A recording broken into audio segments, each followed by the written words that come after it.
Disclaimer: the views and opinions expressed in this episode are those of the guests and do not necessarily reflect the official policy or position of USA Global TV and Radio. The content presented is for informational purposes only and is intended to foster open discussion and debate. Viewer discretion is advised. USA Global TV and Radio does not endorse any particular viewpoint and encourages viewers to seek out additional information and perspectives. Saving America with Dr. David D. Schein.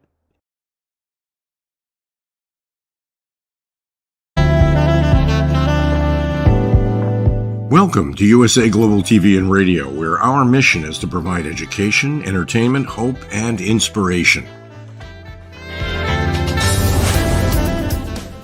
USA Global TV and Radio connects you with experts and audiences all around the world every single day to help you succeed in business and to live a richer life.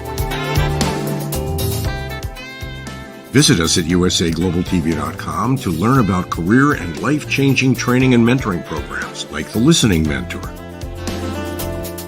Subscribe to our newsletter to stay informed about our special programs and offers. Discover how you can become a guest on one of our shows or a host or producer of a USA Global TV and Radio show of your very own. That's USA Global TV and Radio, where the doctor is always in.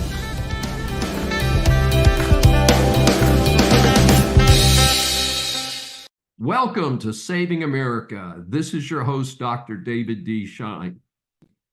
Folks, it's been said that may you live in interesting times, and indeed, we live in historic, interesting times. And our focus is on a couple related matters that seem to have come together over the last week.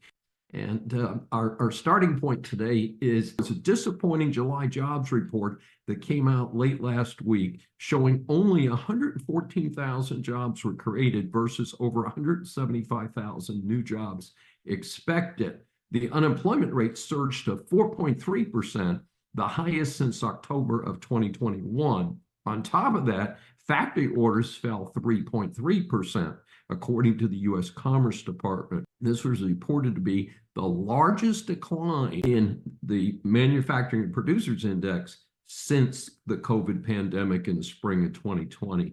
In response, the stock market crashed, not just in New York, but around the world. It is too soon to tell if this will be similar to the crash of 2007-08, where the market lost half of its value. Biden said he wants to implement rent controls due to the high cost of housing. This is the socialist approach to problems. Does anyone remember what happened to the USSR? Yes, it collapsed around 1990. Back in the USSR. Biden also claimed that the high cost for goods was due to greed by manufacturers and retailers, despite the dramatic increase that they experienced in raw costs caused by irresponsible federal spending by his administration. Speaking of spending, how about the feds giving $8.5 billion to Intel? And then Intel just announced it's laying off 15,000 employees. The U.S. may be heading into something called stagflation, the period where unemployment is high and economic activity is low, but the economy is still experiencing inflation. Communist China spies on the Americans and engages in transnational repression. This is important, folks, because it violates the sovereignty of the United States. The Department of Justice has unsealed an indictment surrounding an alleged Chinese spy in Florida who has been feeding the Chinese Communist Party, the CCP, intelligence for 12 years.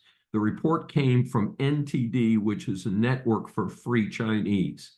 Their source was the executive director of Falun Dafa Information Center, Levi Bodie, and former U.S. defense official and attaché to China, retired Brigadier General Robert Spalding. They say that the CCP is infiltrating every sphere of American life and targeting all dissidents. Illegal Jordanian migrants who tried to breach Quantico base allowed to walk free after posting bail.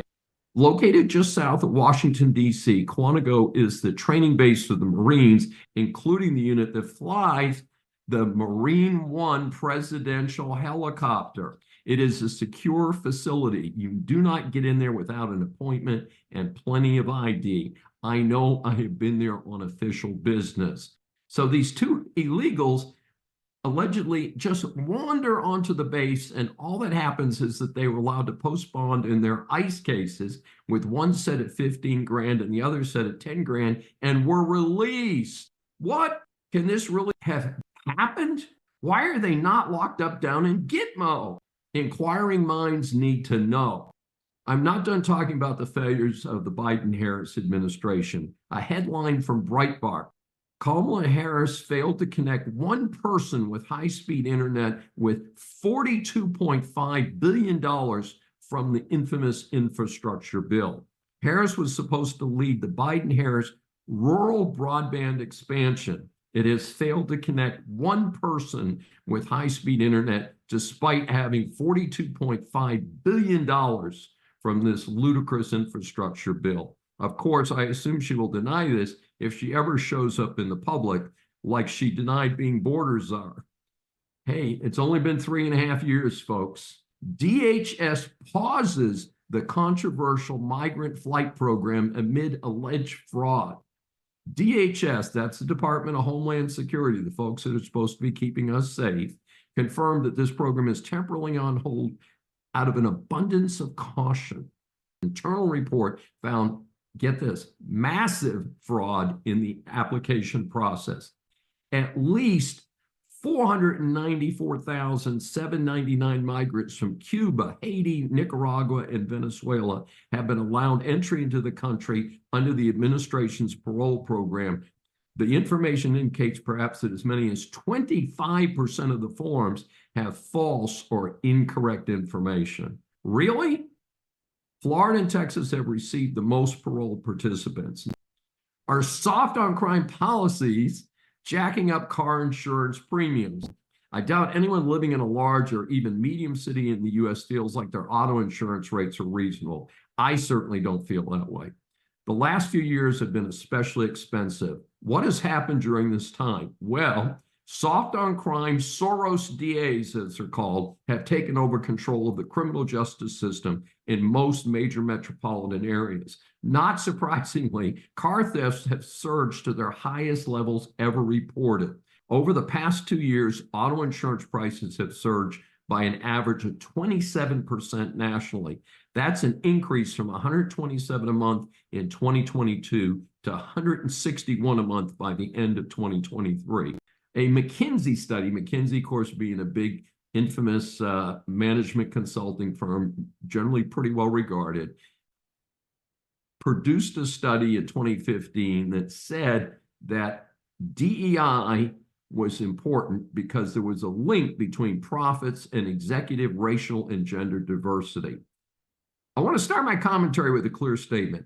I regard diversity as the secret to the success of America. The term that I grew up with was the American melting pot. People from all over the world came here and melded together to create something really special. I salute diversity in my first book, Decline of America. I also feel that many corporate boards of directors have failed to steer corporations in the right direction due to a lack of diversity. Mostly, it's a bunch of members of the old boys club controlling the action. Having sharp people with different views would be a real benefit. So the problem is not the goal. It is the approach. The approach tied to the McKinsey report was labeled DEI. So just being different was more important than whether you were a really sharp person who could bring something new to the table. And its application was so ragged that it failed not only to identify talent, but actually discriminated against some less favored minorities and others who were more favored. So discrimination with a different wrapper. In fact, the article mentions BlackRock, which was full on board with DEI, including a fund that it operated. What happened? The fund underperformed the market. Big surprise there. I do not want to focus on diversity to the end. I just want it to be rational. Merit is number one. Having diversity is a bonus. Speaking of irrational discrimination, there have been disclosures recently about something called NewsGuard. NewsGuard is supposed to be the arbiter of fake news. They evaluate various publication sources for their veracity. The problem, of course, is the scumballs doing the determinations are whack lefties. The problem here is that major corporations have been relying on these credibility ratings. That means that the publication source is conservative. They are more likely to get bad ratings by NewsGuard and therefore will not get the advertising revenue that they need to survive.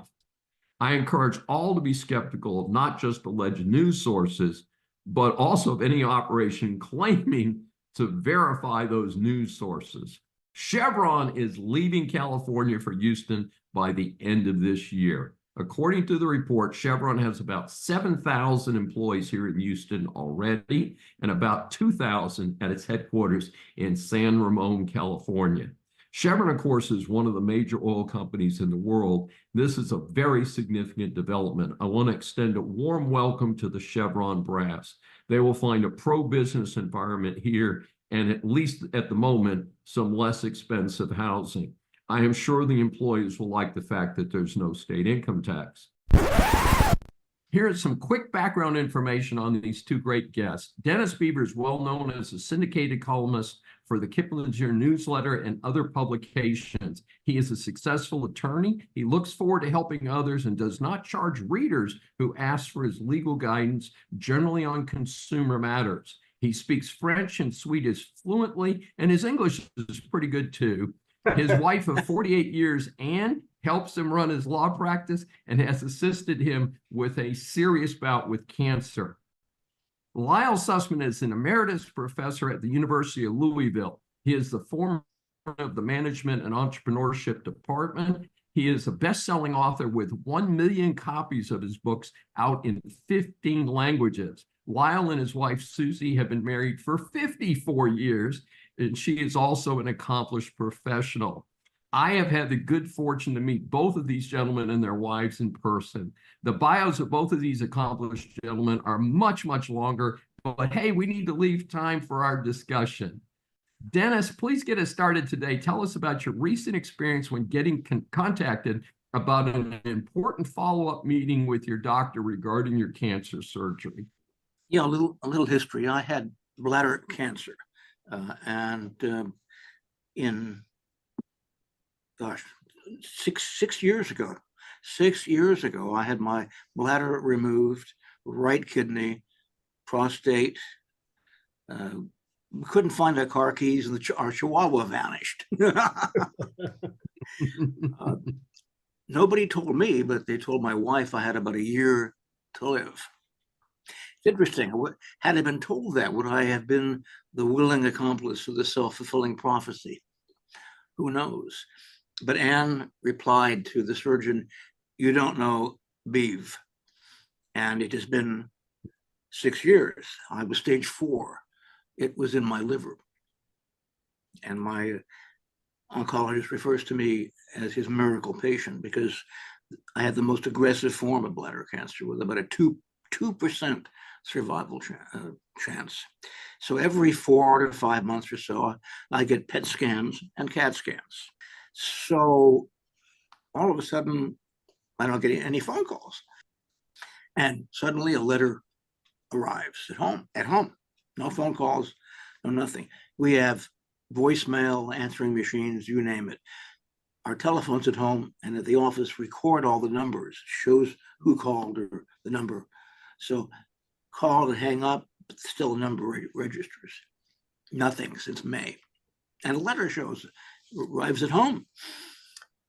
Poorly written.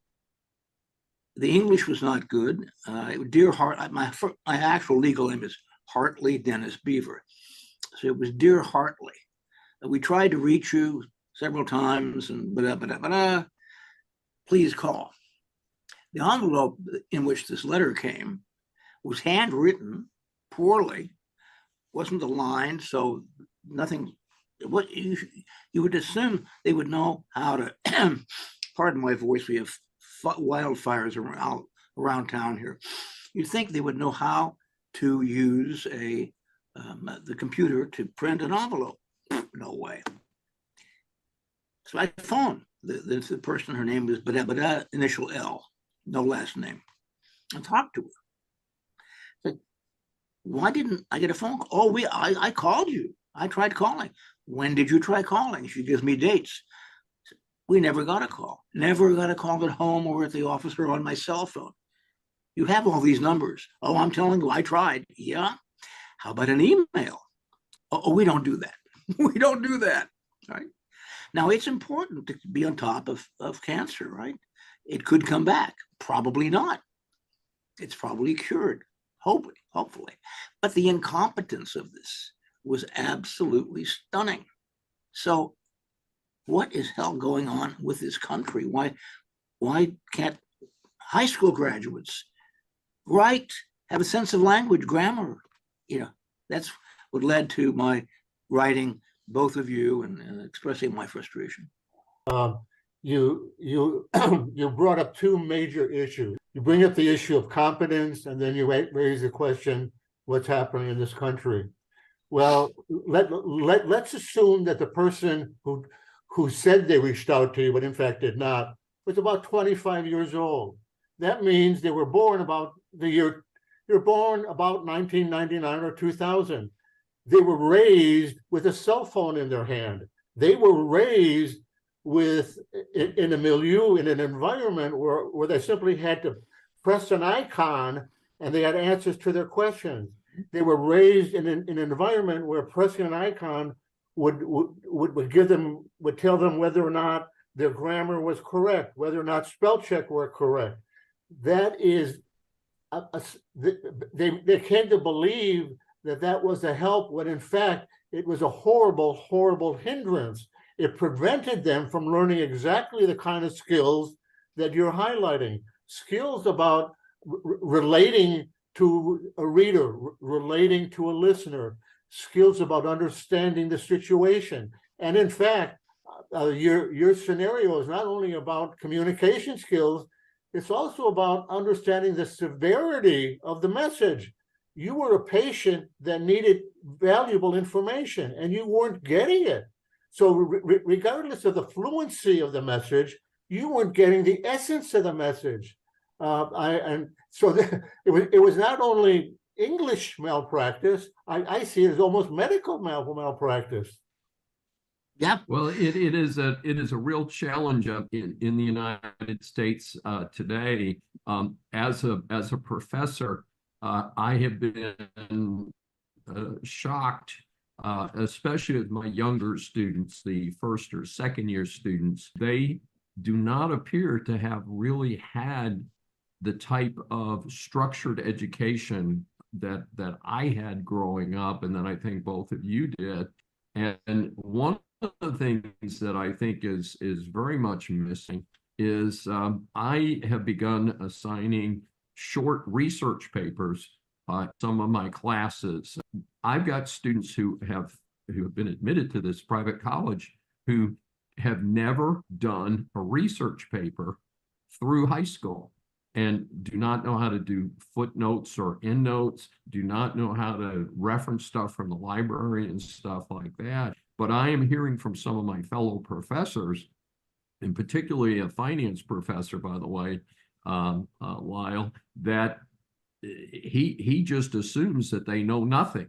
I mean, starts from zero, which means that the courses at the college level, if you assume that, you're teaching a college course that's half of the course is going to be a high school remedial course in math and statistics and things like that many of us had in our first year of college, but were set up for it by having good math skills and things leaving high school. So I am concerned, and I know in some of the schools today they're talking about taking the cell phones away as a way of getting the students to focus in the classroom, because distraction is a big issue too. I have an experience you two I think will enjoy. I taught leadership and communication in a master's accounting class. So these were MBA students who were getting a master's in accounting. So they come in with a very, very strong quantitative background. They can multiply two-digit numbers in their head and they'd get them right.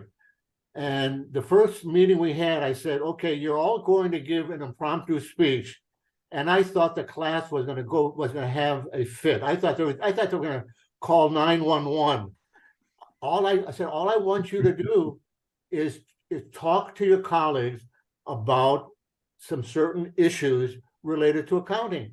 And to a person, they said, but we don't have our PowerPoint in front of us. How can we do that?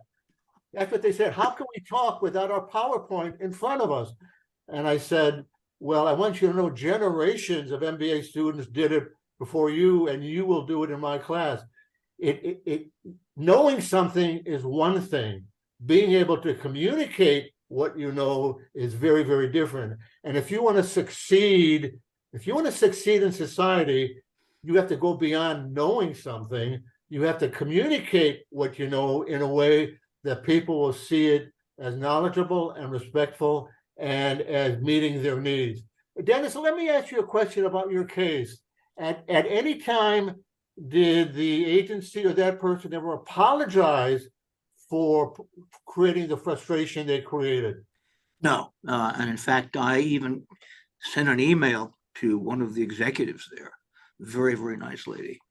I left her a voicemail. Here's what happened.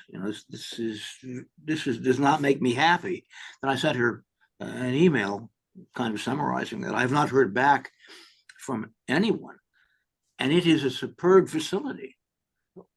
And in fact, one of the head physicians there, when he first came to Bakersfield years ago, I had a talk show, a Saturday morning radio talk show.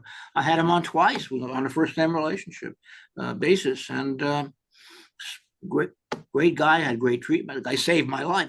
And I told in the email, I said, I am here today because you were there for me yesterday.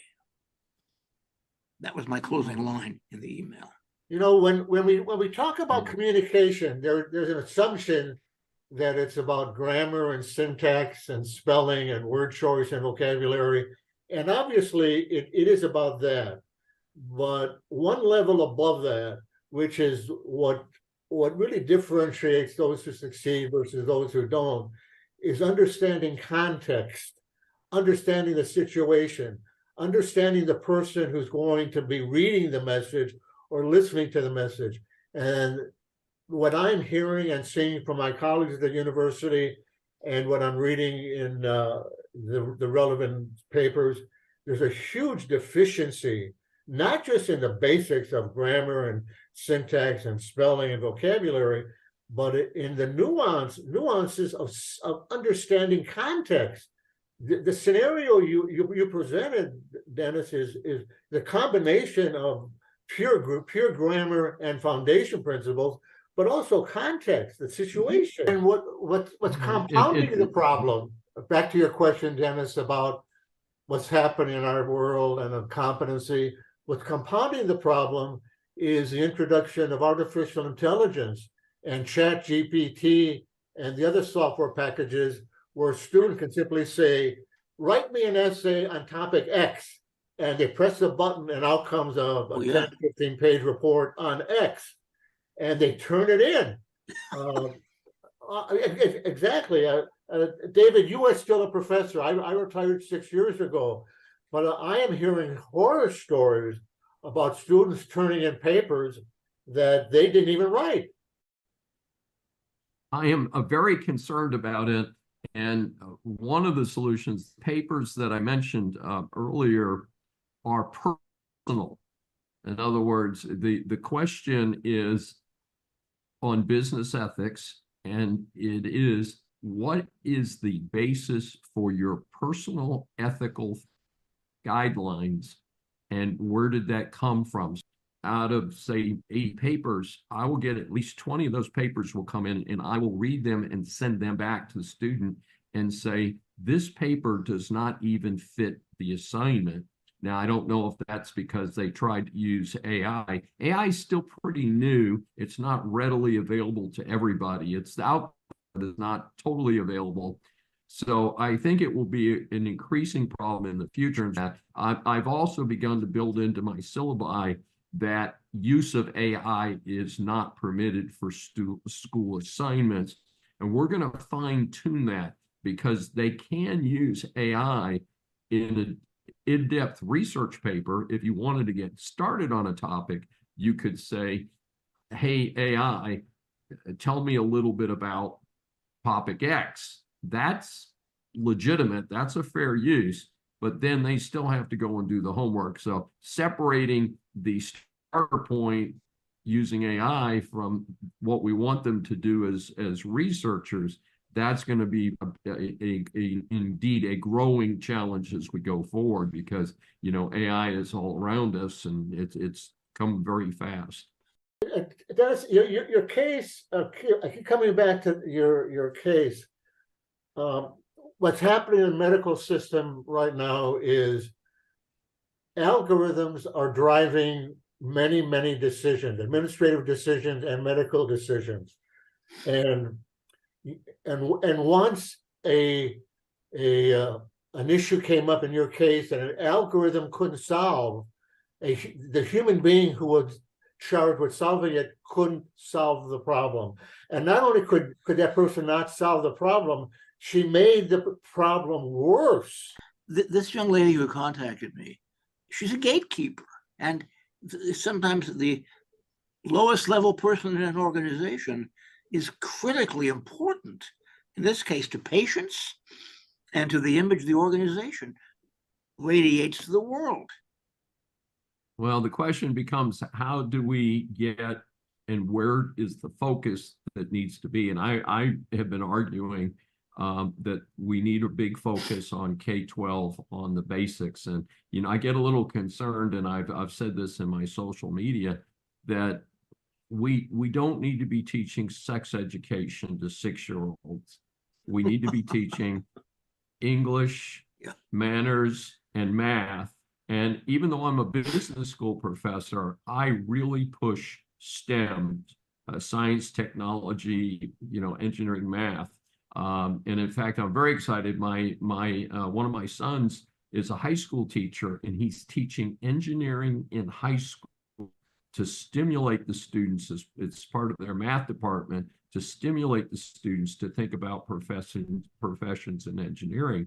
And I think that's very important, because we cannot be successful as a country without having people that are willing to do the math and the statistics and pursue that kind of stuff. And like I said, even though I'm in the business school, I strongly promote people pursuing the STEM subjects. Not just technical skills, but social skills is the issue of grade inflation. Years ago, there was an assumption of what a 3.0 grade point meant. We can't make that assumption anymore. Matter of fact, the assumption now is that grades have been inflated by about 0.8 over the last 20 years. That a 3.5 today would be like a 2.7 10, 15, 20 years ago. That's a very valuable point, Lyle, and I've encountered that, in that the students come to me and will have an 88 average, and the 90 is required for an A-, and they'll be, after the semester, they'll come and say, well, Dr. Schein, I really needed an A- in this course. And it's like, it's an 88, it's not a 90, and we don't do that. Now, the Vietnam War actually triggered the current wave of grade inflation. We're still suffering from that, because what happened is if Joe Blow flunked out of college, you got a 2S deferment that back in the mandatory draft, which ran through part of the Vietnam War, you got a 2S deferment. If you flunked out of college, then they put a rifle in your hand, sent you to boot camp, and sent you to Vietnam. So a lot of the professors were opposed to the war in Vietnam and used their political leanings to influence what they were doing in the classroom. And as a result of that, we had tremendous grade inflation that triggered in the 70s. One of the things that I'm frustrated by is that in higher ed today, every class comes with a student faculty evaluation. For young faculty, especially your assistant professors, your associate professors, those student evals are considered in promotion to full professor. And so it gives the professors who are already, who grew up in the system of grade inflation and who are hopeful of getting good reviews from their students, even further incentive to give grades that are frankly not earned. A few years ago, I gave a presentation, and it was called "The University of Lake Wobegon." Remember when Garrison Keillor talked about Lake Wobegon? All the women are beautiful, all the men are strong, and all the kids are above average. Dennis, I think you were dealing with an administrator who graduated from the University of Lake Wobegon, where everyone was above average.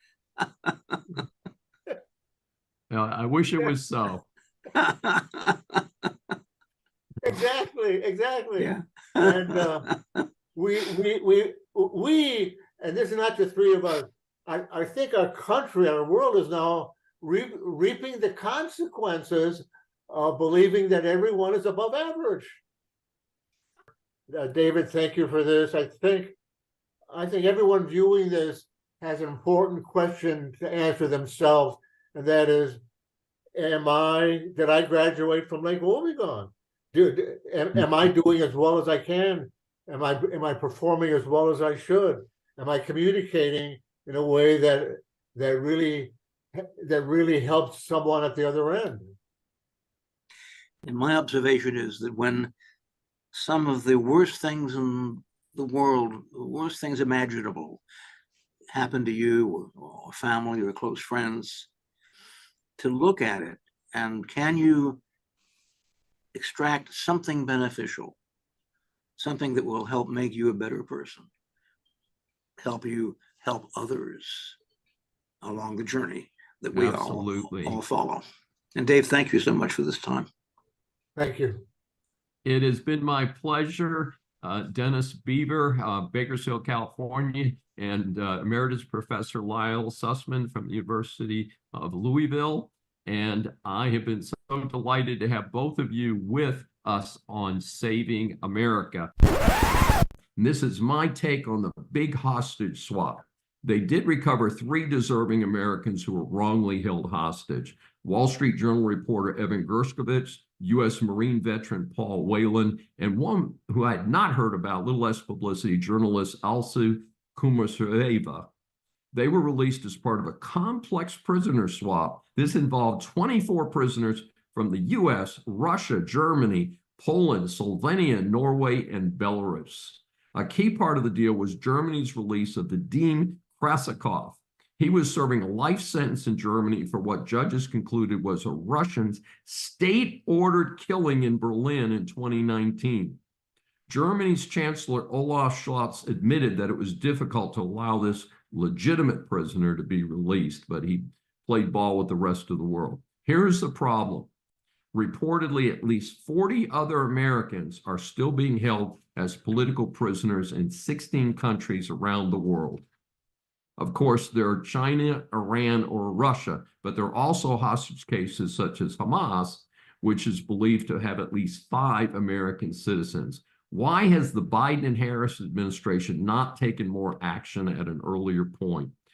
Among the Americans still being held in Russia are Ksenia Karolina, a 32-year-old amateur ballerina and spa employee based in California. She is a dual citizen, was visiting her family in Russia. Get this, she made a $50 contribution to some group helping Ukraine emergency workers, and this was the reason that she was arrested, for treason. Another notable case is freelance journalist and former U.S. Marine Austin Tice, age 31, who was kidnapped in August 2012 while working in Syria. The rumor is that the Syrian government has him, but the government denies that. Also listed as still held hostage is Mark Fogel, age 63. He was a teacher at the Anglo-American School of Moscow. He was arrested at the Russian airport in August 2021 and charged with carrying a small amount of medical marijuana, which had been prescribed in the U.S. He is incredibly serving a 14-year prison sentence. Now, why was Brittany Griner released and not this man? Folks, yours truly does not gamble, but if I saw someone from this administration playing poker, I would have to join the game so I could make some real money. These folks do not know how to do basic negotiation. After a couple of weeks of speculation, Vice President Kamala Harris announced that her VP would be far-left Minnesota Governor Tim Walz. The only good thing I can say about him is that he did serve in the Army National Guard. Remember, folks, this is the governor who presided over the burning of Minneapolis, the destruction of their police force. Paired with Harris, this makes this the farthest left ticket to ever run for president from either major political party. Americans are not a bunch of far-left wackos. I believe that when they find out the real platforms of these two, this party or the election will be over early. Harris passed up Pennsylvania Governor Shapiro, and most feel that this was due to anti-Semitism of a block of her supporters. That is too bad because a little diversity in the ticket might have helped. In fact, of the list of possible choices, the round of pundits have ruled Walz the worst choice. Now, for the GOP, Trump needs to practice some restraint. Yes, it's time for that. Point out what a foolish set of positions the two Dems hold. Stop, yes, stop talking down about any GOP candidate or current office holder. Stop talking about 2020. Time to win 2024 and to learn from what caused Trump to lose the 2020 election. If he plays it smart, he should win at least 44 states. This is now Trump's race to lose. Americans will be the losers if he messes it up, since the Dems are running a pair who are far too left for this country. Business students, business persons, or consumers, business law impacts much of what you do. This segment is designed to help you get past the headlines on key stories. Recently, there was an important ruling in the Alex Jones bankruptcy case. Here's a quick summary. Mr. Jones built a big following for a show called InfoWars. He has claimed that numerous events were actually media hoaxes. So he's called a conspiracy theorist. Among the media hoaxes that he's claiming are 9/11, and in particular, the sad massacre of 20 school children and 6 adults at Sandy Hook Elementary in Connecticut in 2012.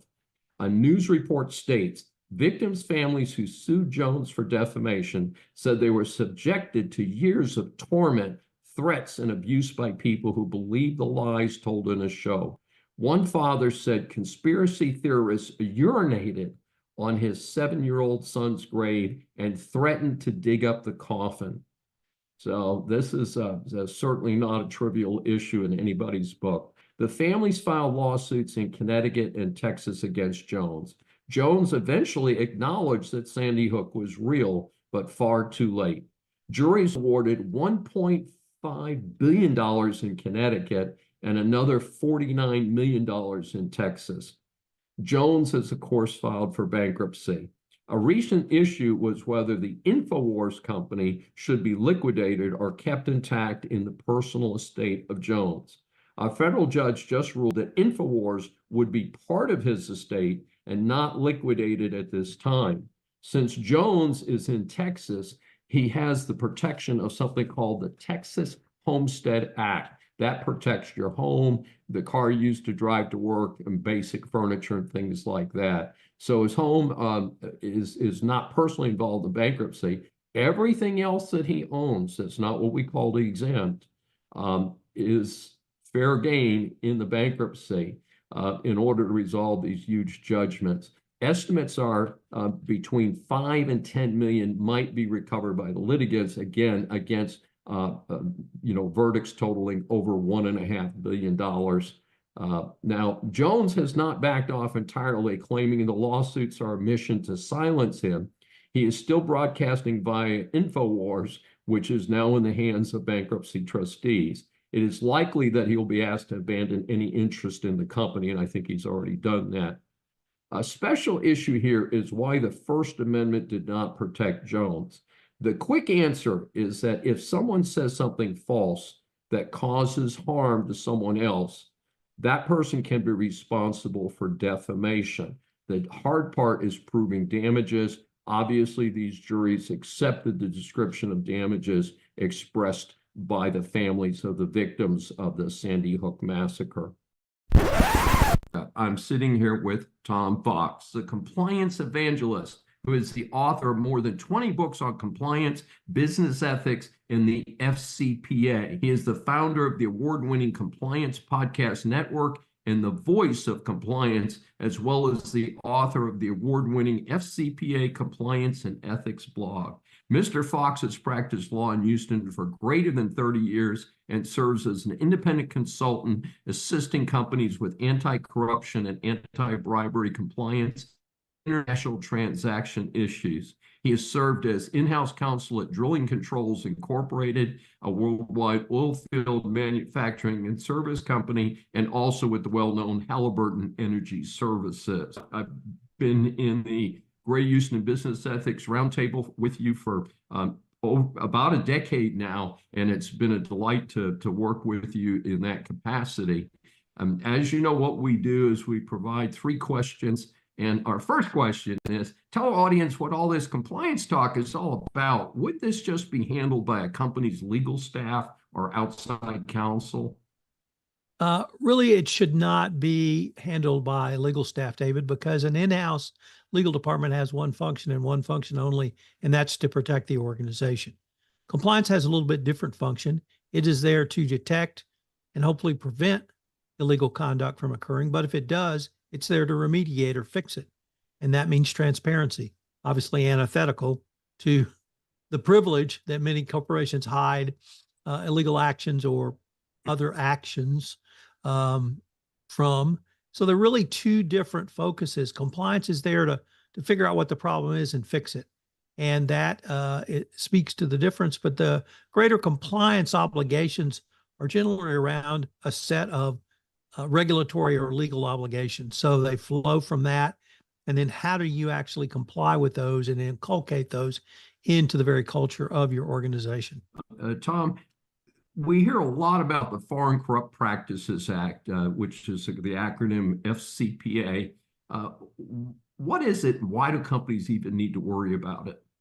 Sure. The FCPA was the first international anti-corruption, anti-bribery law literally in the world. It was passed in 1977 within the Carter administration, and it was a response to corporate U.S. corporations engaging in bribery and corruption outside of the United States, to the point where it was so public they were taking tax deductions for it. And a gentleman named Stanley Sporkin didn't think this was right, so he was largely the godfather and author of the FCPA. It served as a model for literally the rest of the world, and the rest of the world caught up around the first part of this century. And since that time, many other countries have passed their own anti-corruption laws.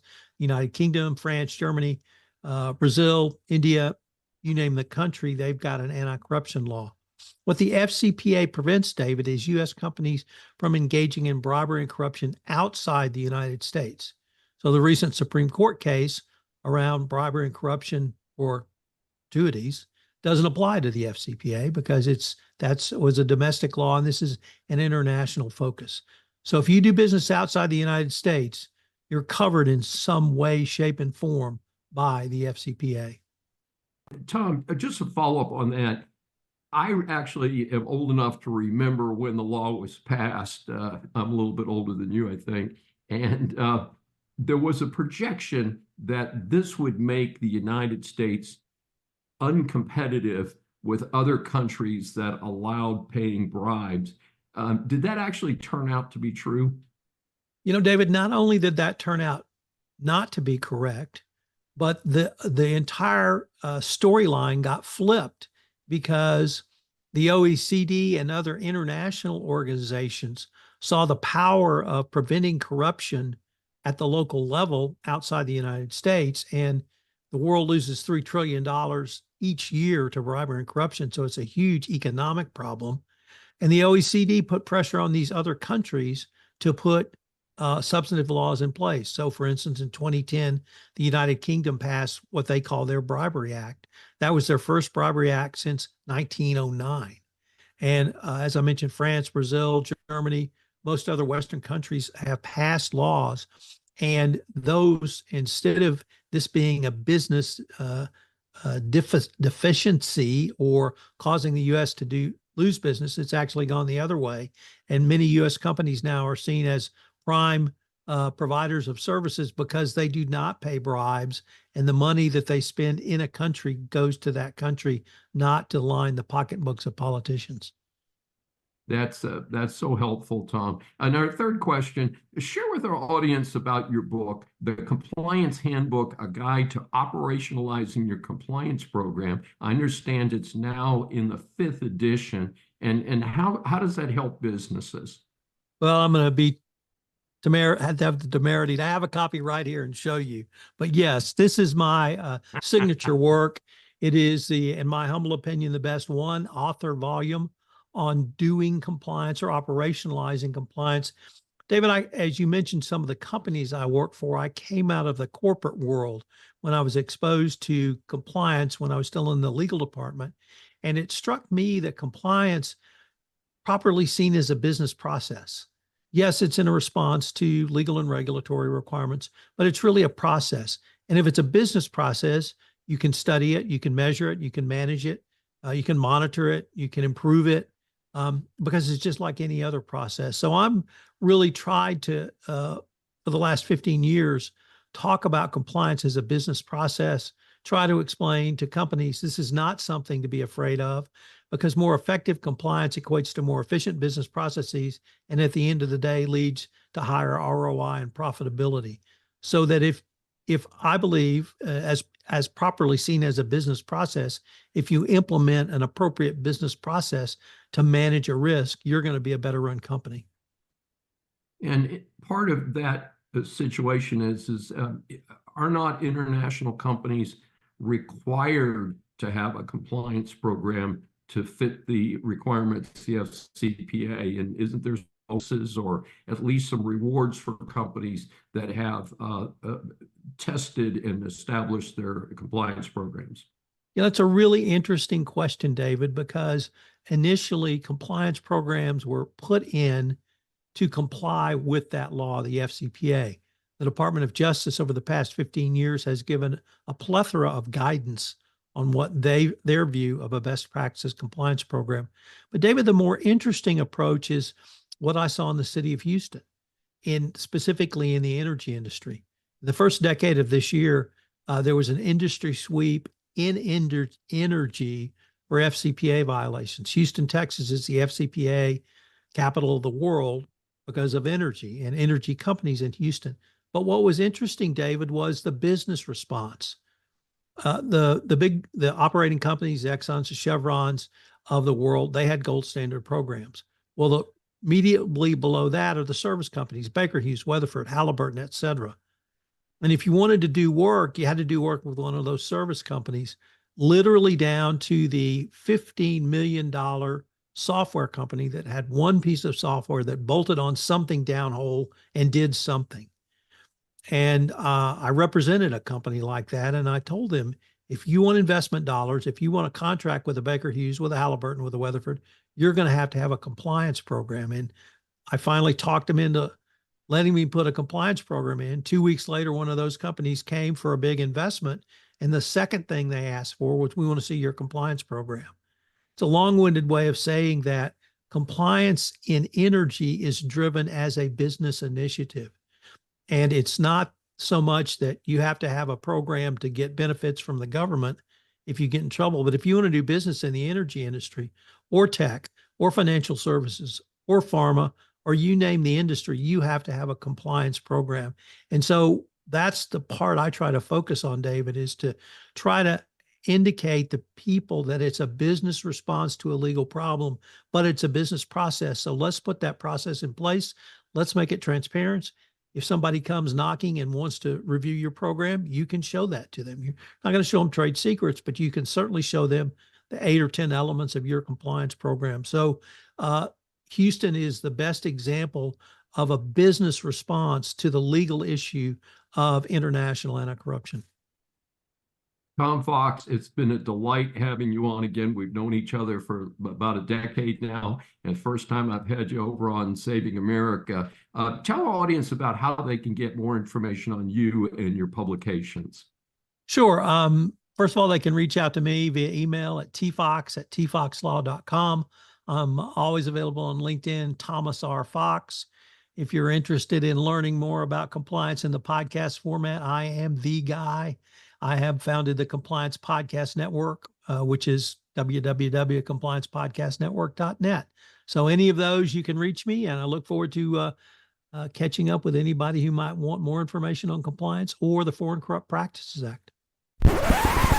America is suffering from the Biden-Soros crime spree, and we need to bring America back into a period of law and order. We need to bring back the death penalty to make sure people understand you do bad things, the state will take care of you, and promptly. In Pennsylvania, we watched for 2 weeks this crazy clown show as this one fellow just kept slipping in and out of so-called secured rings of investigators and searchers. He should never have been allowed into a low security facility. He was convicted of a horrendous murder. He stabbed his girlfriend to death by stabbing her 38 times in front of her little children. This person should have been taken directly from the courthouse to the death chamber and put to death. This should never have happened. In the meantime, I understand the estimate is the 2 weeks that he got to party and run around in Pennsylvania cost the taxpayers over $1 million that they're never going to get back. Yes.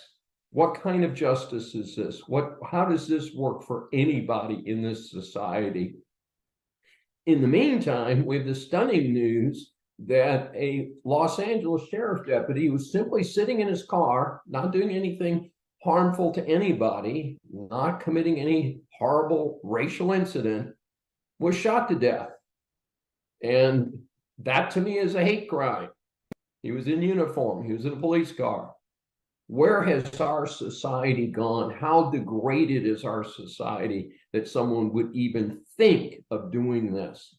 In the good old days, you killed a policeman, the likelihood of your even being brought in for trial was pretty low because generally you were shot to death as part of the arrest.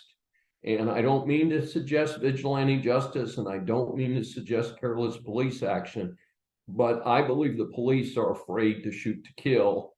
And that's a bad thing when you have really bad people with guns out there running around. Another hate crime, 2 17-year-olds stupid enough to record a deliberate crash where they ran over a gentleman riding a bicycle. He's 64 years old. He's a retired police chief from the LA area. He was at his retirement home in Las Vegas. And these clowns recorded it. There's no excuse here. This is first-degree murder. If it turns out the way it appears to be, death penalty time, folks. Let's set an example. Let's make sure that the death penalty is provided quickly and with authority so that we do not have the situation where people are not afraid of being prosecuted for crimes, including a deliberate, thoughtless, awful murder. This is the America that Biden and Soros have brought us. Now, why do we say that? Because George Soros, for some reason, he's a billionaire, came to the United States, has been funding anti-American causes for years. In particular, he is accused of having helped about a dozen anti-American, civilization, DAs across many American cities, these people have been soft on crime. They've been letting people out without bail for serious crimes. They've been reducing crimes. They've been refusing to prosecute crimes. Some of them have said, oh, well, if you shoplift less than $1,000, don't worry about it. We're not going to prosecute it. Enough is enough. And people need to know who these cats are, and they need to start voting them out of office. This is far beyond any rational situation that the United States and its hardworking, tax-paying citizens should be tolerating this. And when you use a gun in a crime, I want you to stay in jail. No bail. Use a gun in a crime, no bail. Kill someone, get the death penalty. Right now, people stay on death row for as much as 20 years with endless appeals. As I have previously recommended, 1 year maximum. You can't get it done in 1 year. You can't prove that you shouldn't get the death penalty in 1 year. Tough luck. Execution.